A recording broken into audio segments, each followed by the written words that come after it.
आचार्य चाणक्य के अनुसार हर इंसान को अपने जीवन में ये 5 बातें अच्छी तरह समझ लेनी चाहिए, जिससे जीवन में उसे कभी गरीबी के दिन नहीं देखने पड़ेंगे। ये 5 बातें कौन सी हैं, आइए समझते हैं कहानी के माध्यम से। माता पार्वती और शिव कैलाश पर्वत पर बैठे थे। तब भगवान शिव माता पार्वती से कहते हैं कि हे देवी, इंसान ये 5 बातें समझ जाए तो कभी गरीब नहीं रहता है। फिर माता पार्वती कहती हैं, हे प्रभु, वो कौन सी 5 बातें हैं? फिर भगवान शिव कहते हैं, हे देवी, जो भी इंसान इन 5 बातों को अपने दिल में बसा लेता है, उस इंसान को जीवन में कभी भी गरीबी का सामना नहीं करना पड़ेगा और उसे कभी भी धन की कमी महसूस नहीं होगी। यह 5 बातें इंसान के लिए उपयोगी साबित होंगी। अगर इंसान इन 5 बातों को अच्छे से याद रखेंगे तो उनकी ज़िंदगी से दरिद्रता दूर हो जाएगी। भगवान शिव कहते हैं, हे देवी, एक गांव में एक निर्धन व्यक्ति रहता था जिसके 6 बेटे थे। वह इतना गरीब था कि उसे 2 वक्त की रोटी भी मुश्किल से नहीं मिल पाती थी। उसका और उसके बेटों का पेट कभी भर नहीं पाता था। उसने जीवन में कभी अच्छे कपड़े और अच्छा खाना नहीं देखा था। वह निर्धन व्यक्ति अपने बेटे के साथ मिलकर एक सेठ के यहाँ काम करता था और बदले में सेठ उसे हर दिन 1 किलो चावल देता था। वो 1 किलो चावल लेकर घर आता था और उससे अपने लिए खाना बनाता, लेकिन उन 1 किलो चावल से बना खाना उस गरीब आदमी और उसके बेटों के लिए काफ़ी नहीं होता था, क्योंकि उनका परिवार काफ़ी बड़ा था। उस निर्धन आदमी के घर में खाने वाले सदस्य ज़्यादा थे, इसलिए खाना हमेशा कम पड़ जाता था। अक्सर वे भूखे ही सो जाते थे। भगवान शिव कहते हैं, ए पार्वती, वह व्यक्ति ना तो पढ़ा ही लिखा था और ना ही अपने बच्चों को भी पढ़ाया था। इस कारण उसे कोई अच्छा काम भी नहीं मिलता था। अपना पेट पालने के लिए वो और उसके बेटे सेठ के यहाँ काम करने जाते थे।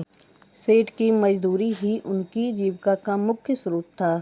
सेठ भी काफ़ी चतुर था। उसे पता था कि ये अनपढ़ लोगों को कोई और काम नहीं देगा और ना ही उनके घर की हालत ऐसी है कि यह 1 सप्ताह बिना काम के गुजार सकें। इसलिए वो काम के बदले मात्र 1 किलो चावल देकर उन्हें टाल देता था। भगवान शिव कहते हैं कि हे देवी, इस दुनिया में आपकी कमजोरी का फ़ायदा उठाने वाले कई ऐसे इंसान होते हैं। जिस तरह तालाब में रहने वाले मेंढक होते हैं, जिस तरह तालाब में रहने वाले मेंढक और छोटे जीव जंतु को सांप निगल जाते हैं, उसी प्रकार जो लोग विरोध नहीं करते या जो कमज़ोर होते हैं, उन्हें चतुर और शक्तिशाली लोग अपना शिकार बना लेते हैं। उसी तरह उस गरीब आदमी को डरा धमका कर अपने बस में रखता था। इस डर के कारण वह व्यक्ति सेठ के यहाँ जो काम करता था उसे छोड़ नहीं पाता था। पूरे दिन काम करने के बाद भी उसका पेट ठीक से नहीं भरता था। एक दिन शाम के समय वह गरीब अपने चूल्हे में आग जला रहा था और खाना बनाने की कोशिश कर रहा था। उसने देखा कि पड़ोस में रहने वाली एक बुजुर्ग महिला उसके पास आई और उससे कहने लगी, अरे बेटा, तुम रोज़ सेठ के यहाँ काम करके आते हो और शाम को आकर अपने लिए खाना बनाते हो, फिर खाते हो और सुबह फिर काम पर चले जाते हो। तुम यह क्यों नहीं करते कि अपने 6 बेटों में से बड़े बेटे की शादी कर दो? जब घर में बहू आ जाएगी तो बहुत सारी सुविधाएं हो जाएंगी। वह तुम्हारे लिए खाना बना दिया करेगी, तुम्हारे कपड़े धो दिया करेगी और जब आप घर काम से आएंगे तो आपको कोई घरेलू काम नहीं करना पड़ेगा। भगवान शिव कहते हैं, हे देवी, ध्यान से सुनिए। उस बूढ़ी माँ को पता नहीं था कि उसके बड़े बेटे की शादी पहले ही हो चुकी है। उस गरीब आदमी ने बताया कि हे माता, मेरे बड़े बेटे की शादी हो चुकी है और उसकी पत्नी इस समय अपने मायके में है। फिर बूढ़ी माता ने कहा, तो तुमने खाना बनाने के लिए अपनी बहू को क्यों नहीं बुलाया? वह व्यक्ति कहने लगा, हे माता, आप खुद देख रही हैं कि हमारे घर की स्थिति क्या है। ना तो बारिश से बचने के लिए छत है और ना ही खाने बैठने के लिए चारपाई। बहू को बुलाकर हम उसे कहाँ रखेंगे? हम खुद कहाँ सोएंगे और उसे कहाँ सुलाएंगे? और हमारे पास तो ऐसा बिस्तर भी नहीं है जिसे बिछाकर वह बेचारी रात गुजार सके। यहाँ तो हमारे लिए पेट भर खाना नहीं है। बहू आ जाएगी तो उसका खर्च कैसे उठाएंगे, इसलिए हम बहू को बुलाकर नहीं लाते हैं। तब बूढ़ी माता ने पूछा, अरे बेटा, तुम्हारे बेटे की शादी को कितने दिन हो गए हैं? उसने बताया, अरे माता, मेरे पुत्र की शादी को 2 वर्ष हो चुके हैं। फिर बूढ़ी माता ने पूछा, जब 2 वर्ष हो चुके हैं तो क्या इस दौरान तुम्हारी बहू एक बार भी तुम्हारे घर नहीं आई? गरीब आदमी ने कहा, हाँ माता, वह अभी तक हमारे घर नहीं आई क्योंकि हमने उसे बुलाया ही नहीं। फिर बूढ़ी माँ ने कहा, बेटा, तुम कब तक इस परेशानी में रहोगे? अपनी बहू को अपने घर बुला लो। उस आदमी ने कहा, क्षमा करें, हमारे पुत्र के पास पहनने के लिए अच्छे कपड़े भी नहीं हैं जिससे वह ससुराल जाकर बहू को ला सके। तब बूढ़ी माँ ने कहा, चिंता मत करो, मेरे घर से मेरे बेटे के कपड़े ले जाओ। और उसने अपने बेटे के कपड़े पहनाकर उसे बहू को बुलाने भेज दिया। भगवान शिव माता पार्वती से कहते हैं कि वो बूढ़ी माँ उस गरीब आदमी को अपने घर अपने साथ ले गई और अपने बेटे के कपड़े निकाल कर लाई और कहा, ये कपड़े तुम ले जाओ और अपने बेटे को पहना दो। अपने बेटे से कहो कि वो ससुराल जाकर अपनी पत्नी को ले आए। जब वो गरीब आदमी नए कपड़े लेकर घर पर पहुंचता है तो बेटे से कहता है कि बेटे, ये कपड़े पहनकर ससुराल चले जाओ और अपनी पत्नी को ले आओ। उन कपड़ों को पहनकर बेटा ससुराल पहुंचता है और ससुराल में वह 3 दिन रुकता है और बहुत अच्छा उसका सत्कार होता है। 3 दिन बाद वो वापस आता है और गांव के कोने पर आकर उसको शर्मिंदगी महसूस होती है। वो सोचता है कि ये घर को देखेगी तो क्या कहेगी और क्या पहनाऊंगा और क्या खिलाऊंगा, तो वो उसे बूढ़ी माँ के घर ही छोड़ आता है। बूढ़ी माँ का घर बहुत ही सुंदर था। बहू सोचती है कि मेरा घर बहुत ही सुंदर है, मेरा ससुराल बहुत ही सुंदर है, परंतु यहाँ पर मेरे पति क्यों नहीं आए? उसके बाद 2 दिन तक वो वहीं रहती है। वो यही सोचती है कि मेरा पति कहाँ चला गया। बूढ़ी माँ सोचती है कि 2 दिन तक कोई इसे लेने नहीं आया तो बूढ़ी माँ कहती है, मैं खुद ही इसको छोड़ आती हूँ। उसने कहा, अपने ससुराल चलो। तो बहू ने पूछा, क्या ये मेरा ससुराल नहीं है? बुढ़िया उसे लेकर उसके ससुराल जाती है। वहाँ के घर को देखकर बहू रोने लगती है क्योंकि चारों कोने में चूल्हे बने हुए थे, उनमें राख पड़ी हुई थी, बिस्तर टूटे हुए और गंदे थे, सारी दीवारें काली हो गई थी धुएं से। वो रोने लगती है। बुढ़िया उसको वहीं पर छोड़कर अपने घर आ जाती है। रोने के बाद में वो सोचती है, अब कुछ भी हो, मेरा तो ये घर है, मेरा ससुराल है, रोने से काम नहीं चलेगा। और फिर वो हुटी और पल्लू को कमर में लपेटा और काम पर लग गई। उसने 4 चूल्हों में से 3 चूल्हों को तोड़ दिया और एक ही चूल्हा रहने दिया। बर्तनों को साफ किया, कपड़ों को जो धूल मिट्टी से भरे हुए थे उनको भी साफ किया, दीवारों को भी साफ कर दिया और एकदम उसने घर को चमका दिया और अपने पति का इंतजार करने लगी। तो शिव पार्वती से कहते हैं, बुद्धिमान लोग मुश्किल समय में नहीं घबराते, अपनी बुद्धि का इस्तेमाल करके परिस्थिति को अपने अनुकूल बना लेते हैं।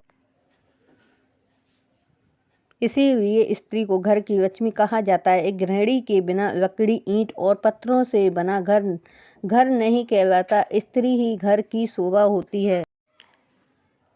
फिर वह आदमी अपने घर आता है अपने बेटों के साथ और घर को देखकर दंग रह जाता है और वह कहता है, तुमने चूल्हों को क्यों तोड़ दिया? तब वो बहू बोलती है, पिताजी, आज से इस घर में एक ही चूल्हा रहेगा और मैं इस पर खाना बनाऊंगी। निर्धन व्यक्ति ने उसको 1 किलो चावल दे दिए। उसने सबके लिए खाना बनाया और परोसा। इस खाने से उनका पेट नहीं भरा और वह बहू यह देख रही थी। कुछ दिनों तक ऐसा ही चलता रहा।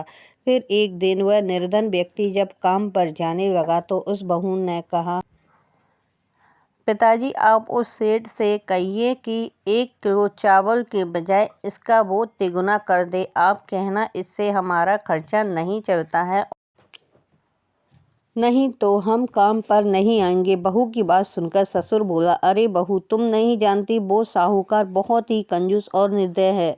अगर उससे 1 किलो चावल की मात्रा 3 गुना बढ़ाने को कहो तो सेठ हमें काम से निकाल देगा। इसी डर से मैं ये बात कहने की नहीं जुटा पा रहा हूँ कि बहू ने उत्तर दिया। पिताजी आप चिंता ना करें, क्योंकि कई बार हम अपनी कमजोरियों की वजह से खुद को मिलने वाले फ़ायदे से वंचित कर देते हैं। अक्सर हम अपने दिमाग से दूसरों का दिमाग की सोच बना लेते हैं। उन्हीं सोच में उलझकर हम डरते रहते हैं और उसी डर की वजह से खुद को मिलने वाले लाभ से वंचित कर देते हैं। बहू ने समझाया, आप ये बात सेठ से कहें, वो आपसे कुछ नहीं कहेगा। फिर वो व्यक्ति काम पर जाता है और पूरे दिन काम करता है। शाम को सेठ से कहता है कि घर में बहू आ गई है और इन चावलों से मेरा काम नहीं चलता है, तो इन चावलों की मात्रा आप 3 गुना और बढ़ा दीजिए। सेठ ने चावलों की मात्रा बढ़ा दी और उन चावलों को लेकर घर आया और बहू को दे दिया। बहू ने सबके लिए खाना बनाया। आज उन्होंने पेट भर के खाना खाया। कुछ दिनों तक ऐसे ही काम चलता रहा। फिर एक दिन वह निर्धन व्यक्ति काम पर जा रहा था। तभी बहू बोली, पिताजी आज आप उस सेठ से इन चावलों की मात्रा 3 गुना और बढ़ाने को कहिए। तो वो निर्धन व्यक्ति बोला, बहू पहले ही उसने 3 गुना मात्रा बढ़ा दी है। अब अगर उससे कहेंगे तो वो गुस्सा करेगा और हमें काम से निकाल देगा। बहू ने कहा, पिताजी आप चिंता ना करें और ना ही घबराएं। आप उससे कहें कि नहीं, हम काम पर फिर से नहीं आएंगे अगर आप चावलों की मात्रा नहीं बढ़ाएंगे। तो वो गरीब व्यक्ति जो है सेठ के यहाँ जाता है और पूरे दिन काम करता है।